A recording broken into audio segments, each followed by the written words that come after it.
हमने 3 प्रोजेक्ट्स को लिया है CSR में।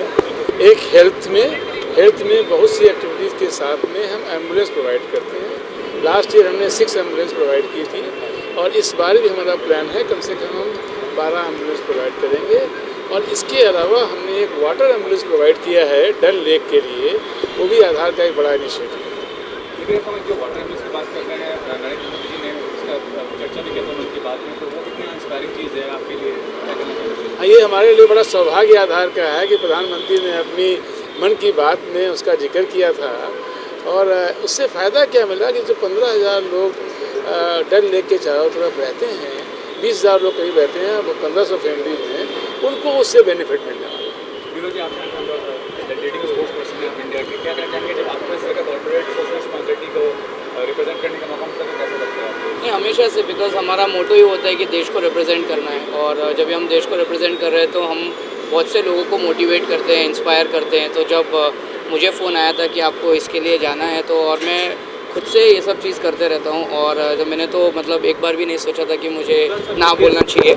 तो एट फर्स्ट कॉल मेरा ये सेकंड मतलब ये था कि और इतना बड़ा काम आधार एंड Y4D फाउंडेशन जो मिलके साथ में जो कितने लोगों की हेल्प कर रहे हैं, I think that's a great motive.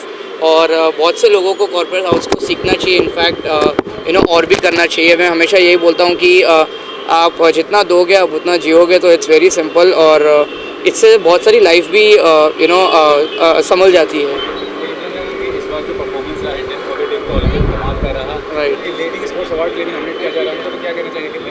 नहीं, सभी को तो मुबारकबाद। 41 इयर्स का वेट था, हमको इंडियन हॉकी टीम को मेडल नहीं आया था।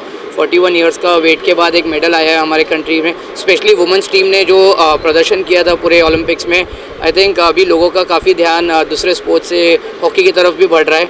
उम्मीद यही है कि आने वाले टाइम में ऐसे ही जीतते रहे, मेडल्स आते रहे हमारे कंट्री के लिए, और हॉकी का जो लॉस्ट ग्लोरी था इतने सालों पुराना, वो वापस से रिवाइव हो। और हम इस तरह से मेहनत करते रहेंगे और भी कंट्री के लिए मेडल्स लाते रहेंगे। ये बस इतना ही, इन दोनों तक रखो। मुझे लगता है सर आप मेरे से बेटर जवाब दे देंगे इसका। ऐसा होता है कि कंपनी फाइनेंशियल हो या कोई भी कंपनी हो, अपने देश में कॉर्पोरेट सोशल रिस्पॉन्सिबिलिटी को अपनाना एक अच्छे कॉर्पोरेट सिटीजन की निशानी है, और आधार उसमें पानियर है। हम कंपनी की तरफ से CSR ही नहीं करते, हमारे एम्प्लॉइज़ का इसमें बहुत बड़ा योगदान रहता है। हमारे एम्प्लॉइज़ अपनी तरफ से भी करते हैं।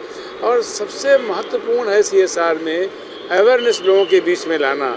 तो हमारे जो एम्प्लॉइज़ सेवा करते हैं हमारे कंपनी के इनिशिएटिव में, प्लस लोगों में जो इनिशिएटिव आते हैं, बहुत बड़ी बात है। और हमारी कंपनी का उद्देश्य क्या है? हमारी कंपनी लो इनकम सेगमेंट के लोगों को हाउसिंग लोन देती है। लो इनकम सेगमेंट जो इकोनॉमिकली वीकर सेक्शन के हैं, चाहे वो स्ट्रीट वेंडर हों, वेजिटेबल वेंडर हों, प्लम्बर्स हैं, इलेक्ट्रीशियंस हैं, जिन लोगों को मकान की अपनी छत की ज़रूरत होती है, उनको हम मकान देते हैं। जिनके पास मकान होता है उनको मैं 5-10 लाख रुपए का लोन देके अपने बिजनेस को एक्सपेंड करने का मौका देते हैं। तो हम लाइवलीहुड भी प्रोवाइड करने के लिए प्रयास करते हैं, बट मोर इम्पॉर्टेंटली उनको हम रूफ प्रोवाइड करते हैं, जो हर व्यक्ति का सपना होता है।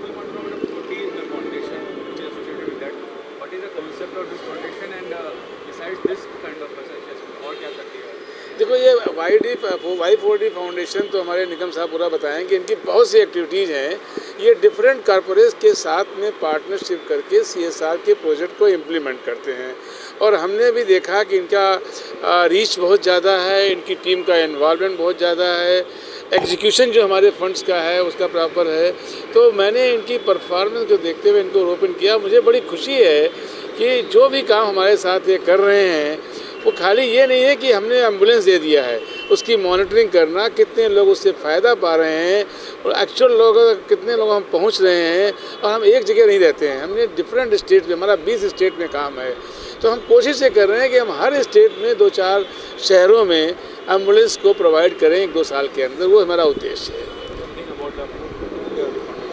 Y4D फाउंडेशन जो हमने शुरुआत से कोशिश किया है कि हम यूथ के लिए और ये काम करें। हम हेल्थ और एजुकेशन में काम करते हैं।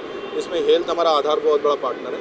मुझे बहुत खुशी है बताते हुए कि आधार के साथ हम कश्मीर से कन्याकुमारी तक काम कर रहे हैं। इसमें मेडिकल इंफ्रास्ट्रक्चर अपग्रेड है, मेडिकल अवेयरनेस पे काफ़ी काम कर रहे हैं। बाकी एजुकेशन में भी हमारे प्रोजेक्ट चलते हैं और काफ़ी अदर पार्टनर्स के साथ वर्क करते हैं। हमारा फ्यूचर प्लानिंग यही है कि कोरोना में हमें पता चला है कि जिस तरह से कि भैया भारत में नहीं क्या मेडिकल इंफ्रास्ट्रक्चर की एक बहुत बड़ी कमी है, तो कुछ हमारे प्रोजेक्ट आधार के साथ चल रहे हैं जिसमें हम मेडिकल अवेयरनेस कर रहे हैं 7 स्टेट्स में। एम्बुलेंसेस हमारे ऑलमोस्ट नहीं क्या 14 स्टेट में एम्बुलेंस पहुंच जाएंगी। उसके अलावा हमने एक और प्रोजेक्ट कर रहे हैं काफ़ी ज़्यादा अलग पार्टनर्स के साथ, जिसमें हम जो गाँव के हॉस्पिटल्स है जिसको हम PSC होते प्राइवेट, उसका अपग्रेड कर रहे हैं। ओके सर, उनके लिए क्या संदेश है, कैसे आधार से जुड़ें और उनका फाइनेंशियल जो प्रॉब्लम है वो इजीली खत्म हो जाए? बहुत बड़ा अच्छा प्रश्न पूछा आपने। हमारी कंपनी देखिए, आपके जितने गरीब तबके के लोग काम करते हैं उनके पास फाइनेंशियल डॉक्यूमेंट नहीं होते हैं इनकम के। हमारी कंपनी ने ये कैपेबिलिटी डेवलप किया है कि आपके पास फाइनेंशियल डॉक्यूमेंट है कि नहीं है।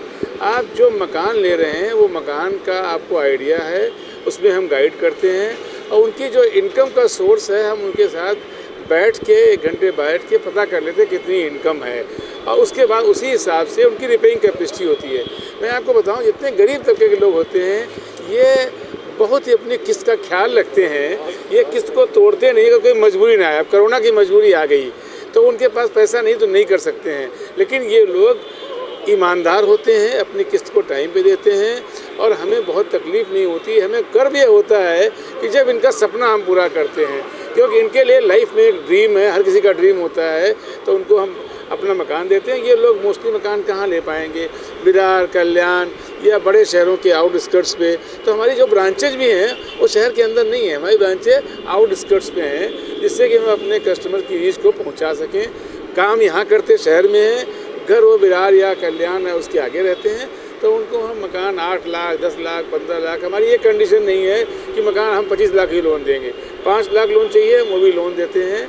आदमी की इनकम 1 लाख रुपए से एनुअल से ऊपर जो भी हो, और प्रधानमंत्री योजना में, हाउसिंग योजना में इन लोगों को अगर पहली बार मकान लोन लेते हैं तो सब्सिडी मिलती है। अगर 6 लाख से ज़्यादा मकान का लोन है तो 2.67 लाख सब्सिडी भी उनको मिलती है। तो भारत सरकार योगदान दे रही है, हम भी अपना एक छोटा सा प्रयास करते हैं कि अपने बिजनेस के साथ ये हम सामाजिक कार्य कर सकें। ज़्यादातर लोग जो कम पढ़े लिखे हैं रिटर्न से घबराते हैं, रिटर्न नहीं फाइल करते हैं, तो कैसे उनका लोन? ज़रूरत नहीं, हमारे पास प्रोडक्ट है बिना इनकम प्रूफ का प्रोडक्ट। इनकम टैक्स रिटर्न हो ना हो, बैंक अकाउंट नहीं है तो खुलवा देते हैं उनका है। हमारा जैसे सब्जी वाला है, हमारा बंदा वहाँ बैठेगा और पूछेगा तो दिन में कितना बेचते हो, कितना कमाते हो। कौन सा आदमी मुंबई में ऐसा है जो दिन में 500 से 1000 रुपये कमा नहीं लेता है? जो आदमी 15,000 रुपये कमाता है, उसकी वाइफ कहीं घर में किसी काम करती है, उनकी आमदनी 25,000 रुपये हो गई तो 8-10 लाख रुपए का लोन वो पा सकते हैं। तो हम उसका खुद असेसमेंट करते हैं। हमारे पास एक कंडीशन नहीं है कि उसके पास रिटर्न हो ना हो, क्योंकि गरीब तबके के लोगों के पास रिटर्न नहीं होता है और यही खूबी हमारी कंपनी की है, ऐसे लोगों को घर का सपना पूरा करना। आप देख रहे हैं सक्षम न्यूज इंडिया, सबसे पहले सबसे तेज।